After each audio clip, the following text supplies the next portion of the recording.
The biggest thing is movement, movement, movement. We like to treat it like a circuit. So if you think of it kind of like a workout, but not a workout, but kind of like a workout, because you want to keep moving and you want to keep changing it up. So when people think movement, I think they typically think walking. We love walking, but you should really be switching it up throughout to really help with movement for baby. So, well, and your pelvis. Yes.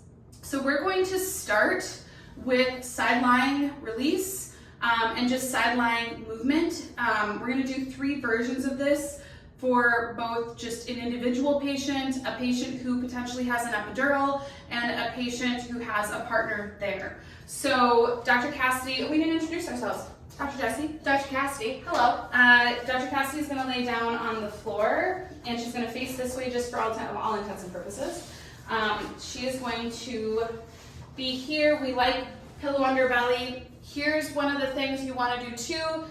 Make sure you have multiple mats with you at the hospital because the floor is hard. Even if you're at home or if you're in a birth center, bring multiple yoga mats so that you have extra cush under your pelvis, and then have a pillow of your own if they don't have a lot of pillows, especially for sleeping too. Yes. So bring a pillow of your own that you can use.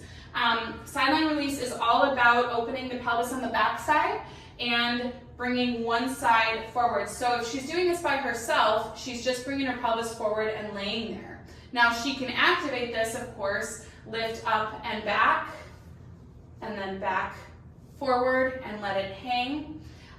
If she has an epidural, she's not going to be able to move around a lot. So in this case, if we wanted some more movement, you can physically be moving your partner. Now you have to be mindful of your own back, but you can be moving your partner and getting some release through there, and then you can always do sideline release even if that patient has an epidural. You can help open up this pelvis, and actually I'm going to have her switch sides.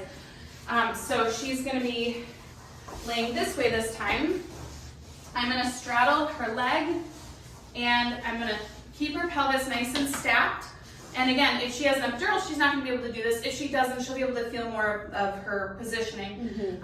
You can be here where you can drop right through, and if you need more videos on sideline release, we have a lot of them on our YouTube channel. But you drop right through the pelvis, and you're essentially opening up that sacrum. It should feel good. Now, obviously, if she has an epidural, she's not going to feel a lot of this. But you can also be here on the chest, and you're just opening up that sacrum. So any of those maneuvers during labor and delivery are awesome. Count that as one of your circuits, right? One of the movements for your circuit. Next, we're going to go into sacral rocking, and we're going to do it with a ball. Yes. The other thing you can do is be on a toilet backward, so almost like a chair. If you are on the toilet, you're sitting like this, right? So that's a really great place to be. But for today, we're going to be on the ball for sacral rocking. So she's going to hug the ball. I'm going to be on this side actually. And I'm going to be under her belly on the crotch bone and on her tailbone up here. And actually, let's see if I can switch sides here. You can stay where you are. Awesome. I'm going to be under belly, right on her pubic bone, and right here on top. And I'm not pushing out, I'm pushing down. So as I lift on the front, I'm pushing down on the back side so that my movement is like this. And she can help, but she also doesn't have to help. So movement of the pelvis is key, opening up when you need, or opening up through the sacral base, also really important. It'll help with back labor, it'll help with movement, but that's definitely a great partner technique. Now she's already in a great position here. She could just rock her pelvis too. Right? And then from there, she can sway. So one of the big things, again, with labor and delivery is swaying and movement, right? You could also take a chair and just sway and really lean into that and move that pelvis, okay? So that's a really great technique for movement. Next, I want to go into, the outlet, the pelvic outlet. Absolutely. So intuitive to what you were thinking, your pelvic outlet, the very bottom of your pelvis, where baby comes out, it's actually going to be most open when our knees are in. So why baby positioning, birthing, knees are typically out. If you need more space, pull your knees in, and that's gonna move the sacrum in an advantageous way.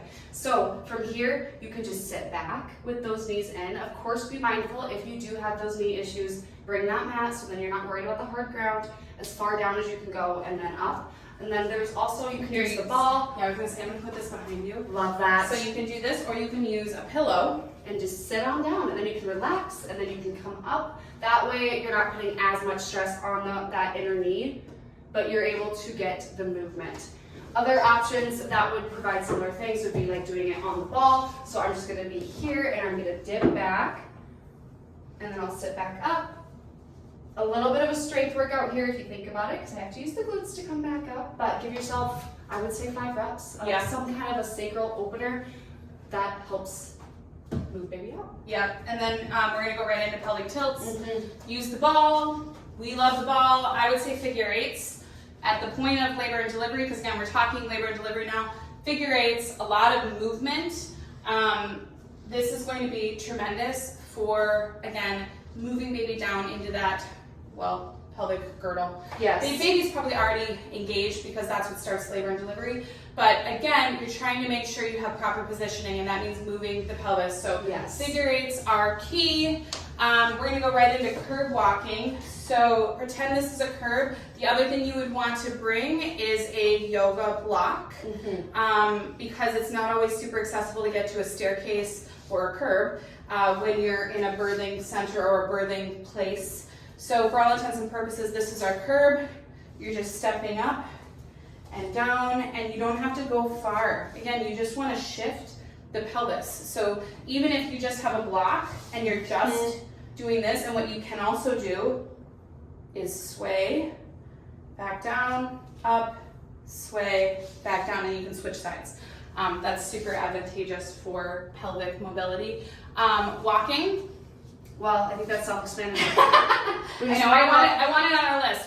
Then you can go right into walking. Take a breath, do some walking, and then we're gonna go into crawling. Yes, so again, mat, get on all knees if it's accessible to you, and simply crawl, because we're only worried about pelvic mobility, shifting. That's gonna get baby out, because it's likely if they're stuck in your pelvis somewhere.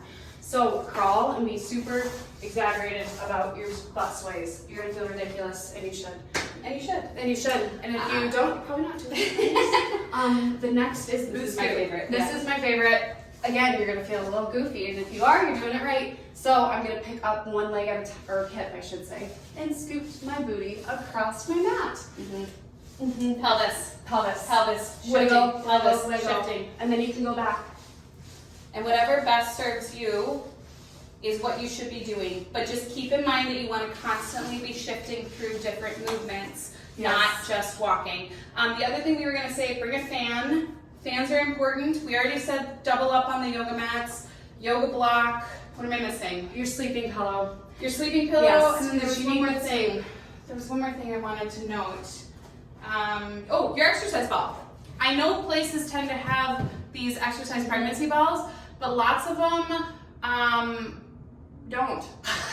So you may show up and they may be in use elsewhere. Or they may be deflated. Yeah, or super supportive. A really good point. Because they don't get service. I would bring your own. Bring your own pillow. If you have more questions, ask. But movement is key. We feel strongly about that. If you are being super gung-ho about your pregnancy, maybe you're watching this early, you should go check out the rest of our YouTube channel, because it's going to get you ready for labor. Subscribe.